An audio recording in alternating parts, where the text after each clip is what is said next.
schon da. Du, gib mir mal die Kappe, ich friere ein bisschen. Was? Hey, ich hab gedacht, wir verkaufen alles zusammen und teilen das Geld am Schluss. Ratte jetzt, mach doch nicht auf Panik. Schau, da kommen ja schon der Kater und die Krähe. Miau. Hoi zusammen. Da auf dieser Tasse sind Mäuse drauf. Hey, nein, Ratten. Und was habt ihr da in dieser verhudelten Tasche mitgebracht? Komm, Hund, zeig dir mal. Ja, in meiner Tasche hat es das Jagdbild, 2 Kerzen und ein Küssi. Voll edel das Bild. Miau. Irgendwie adelsmässig, hä? Wie von einem Graf oder so. Was sagst du dazu, Krähe? 100 Pro Sonderklasse. Zeig mal das Küssi. Leck, das Küssi ist aber voll Mief, wirklich. Das checkt doch keiner. Schau, in meinem Rucksack hat es noch ein paar Finken. Miau. Von mir aus, wenn ich nicht dran muss schmecken.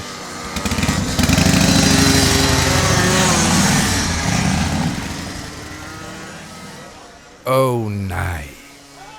Eigentlich wäre alles friedlich abgelaufen, wenn da nicht die Bulldoggen-Gang gewesen wäre. Im Grunde genommen sind sie ja ganz friedliche Typen. Aber kaum sind sie in der Gruppe zusammen und auf ihren Töpfen, werden sie zu einem wilden Haufen. Immer auf der Suche nach einem Streich, wo dann die es angeht, gar nicht so lustig finden. Angst muss man vor diesen wilden Hunden aber eigentlich nicht haben. Aber ein bisschen Respekt hat doch jeder. Man weiss ja nie. Und sie sehen mit ihren Töpfbrüllen und diesen lauten Maschinen doch ein bisschen gefürchtig aus. In dem Moment sind sie unterwegs zum Flohmarkt. Mit lautem Geknatter sind 2 von der Bulldoggen-Gang mit ihren Töpfen extra ganz nahe am Stand der 5 vorbeigefräset, dass der Schlamm sie so richtig angespritzt und dreckig gemacht hat.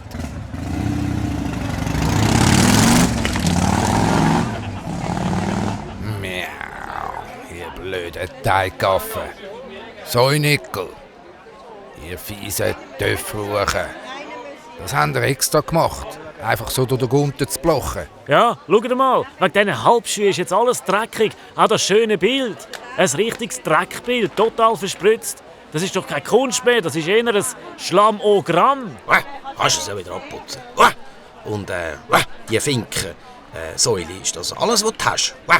Da ein Kerzenhalter und ein Adventskalender. Wo kein Schoki mehr drin ist. Das ist nicht cool. Das kauft keiner. Gell, Krähe? Hey, auf dem Flomi kannst du doch alles verkaufen. Da, von mir ein Schal. Komm, gib den mal rüber. Ich habe einfach immer ein bisschen kalt, ich friere ein bisschen.